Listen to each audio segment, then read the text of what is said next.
Basuri beruang taubat.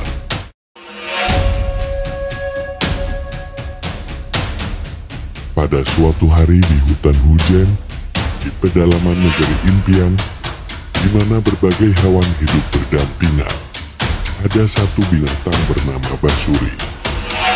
Sang beruang coklat ini memiliki sifat rakus dan pelit. Pada suatu pagi, Basuri sibuk mengumpulkan sebanyak mungkin makanan di hutan. Ini semua milikku, aku harus menyimpannya untuk diriku sendiri.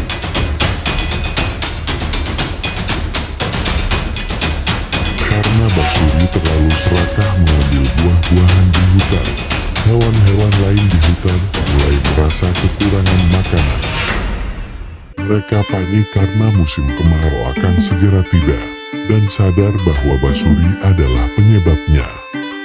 Hewan-hewan tersebut protes kepada Basuri.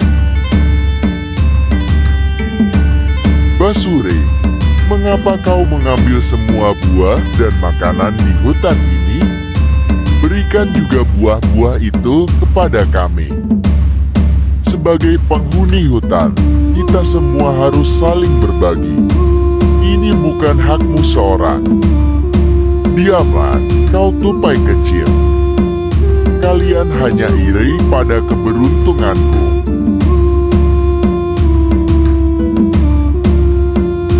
Meskipun banyak menerima protes dari hewan-hewan lain, Basuri yang rakus dan pelit tetap acuh dan mulai menikmati buah-buahan itu tanpa peduli pada kawannya. Di sisi lain, semua hewan yang kecewa dan marah berkumpul untuk membahas kelakuan Basuri. Bersamaan dengan itu, stok makanan di hutan mulai menipis. Teman-teman, lihatlah kelakuan Basuri. Dia tidak hanya rakus dan pelit, tapi juga tidak peduli dengan kebutuhan kita. Aku tidak pernah berpikir Basuri bisa seburuk ini.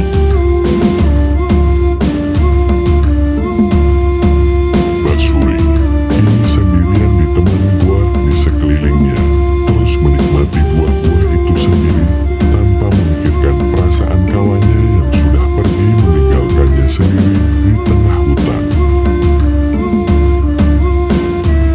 Pergi saja, aku tidak butuh kalian. Toh kalian akan kembali, karena kalau tidak di hutan ini, kalian mau tinggal di mana? Hahaha.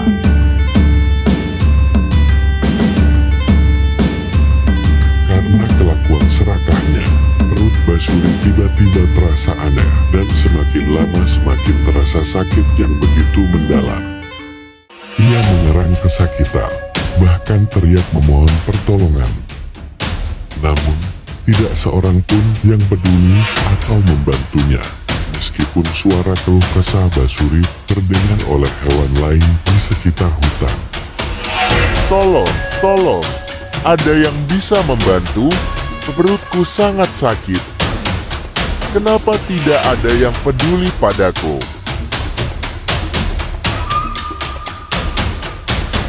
Dengan badan yang semakin lemah, Basuri pun pasrah akan nasib hidupnya karena sudah tidak kuat menahan rasa sakit di perutnya. Lalu, datanglah Mandra, si keledai baik hati yang tak tega mendengar rintihan kesakitan dari Basuri. Mandra mendekat dan menolong Basuri, meskipun dia juga hewan yang tidak mendapat buah secara cukup karena ulah si Basuri. Basuri, ada apa denganmu? Kenapa kau tergeletak tak berdaya? Tolonglah aku, perutku sangat sakit. Tenanglah, Basuri, aku pasti akan merawatmu. Sebagai sesama penghuni hutan, kita harus saling membantu.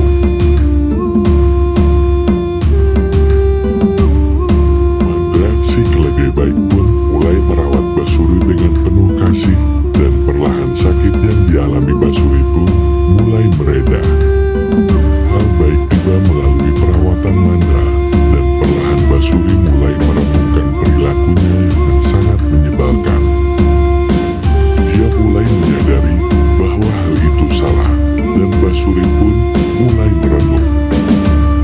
Kenapa kamu mau menolongku, Mandra?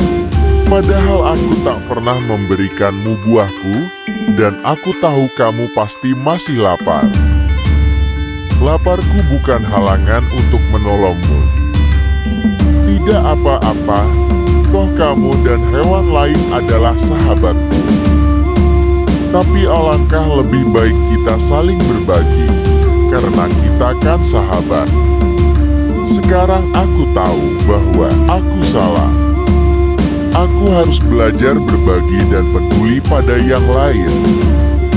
Percayalah, kebahagiaan sejati ditemukan saat kita berbagi. Sekarang istirahatlah dulu, besok aku ceritakan pengalamanku. Pagi hari mulai datang, dan bangunlah Basuri dengan keadaan tubuh yang lebih sehat. Lalu, ia bertanya kepada Mandra, dan Mandra mulai memberikan pengalaman dan pelajaran pada Basuri tentang kebahagiaan berbagi. Aku mulai paham sekarang. Terima kasih, Mandra. Sama-sama, Basuri. Semoga kamu juga mendapat pengalaman baik lewat perubahan perilakumu.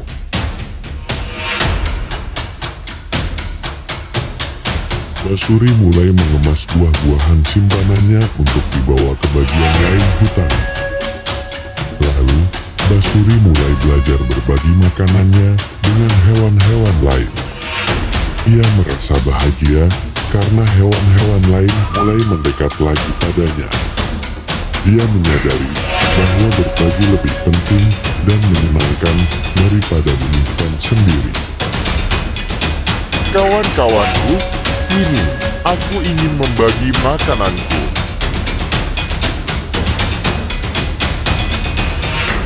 Hewan-hewan yang pergi sebelumnya melihat perubahan Basuri dan kembali menerima dia ke dalam kelompok mereka. Terima kasih, Basuri, karena berubah menjadi pribadi yang lebih baik. Saya sangat bangga punya teman sepertimu.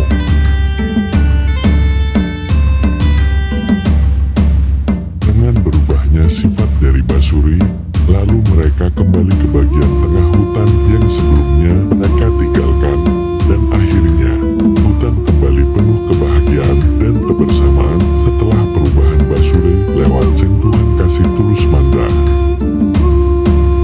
Lalu, Basuri meminta maaf kepada semua hewan atas ketidakpedulian dan sifatnya yang pelit sebelumnya. Teman-teman, maafkan sifatku yang dulu. Aku sungguh menyesal dan berjanji akan berubah. Tenang saja, Basuri.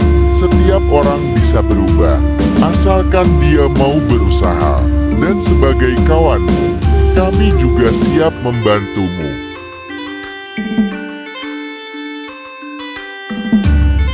Basuri, Mandra, dan semua hewan di hutan mulai menikmati makanan sembari bersenda gurau dan berharap terus bisa menjalani kehidupan penuh kebahagiaan dan persahabatan.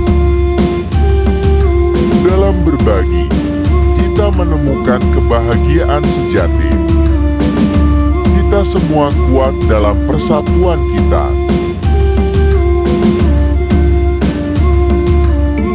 Setelah pesta makan bersama dalam suasana yang penuh sukacita tersebut, hewan-hewan di hutan semakin bersatu untuk menjaga kebahagiaan satu sama yang lain dan keberlanjutan hidup bersama menghadapi tantangan bersama segi bahagia bersama. Bersama-sama, kita bisa menciptakan kebaikan yang abadi. Salah satunya ketika kita berbagi, kita bisa menciptakan kehidupan yang lebih bermakna. Bersama, kita bisa melewati apapun. Mari lanjutkan misi kebaikan kita. Hari demi hari, Basuri, Mandra, Sarek, Kancin, dan teman-teman lainnya menjalani kehidupan penuh kebahagiaan dan kebersamaan. Dari hal tersebut, kita bisa belajar bahwa tindakan baik seperti berbagi kebaikan dapat menanam kebahagiaan serta damai sukacita di hati kita dan orang lain. Jadi, mari kita bersama-sama saling memberi pertolongan kepada teman yang membutuhkan, karena berbagi itu tidak akan merugi. Sampai jumpa di video selanjutnya, teman. Mari terus belajar bersama.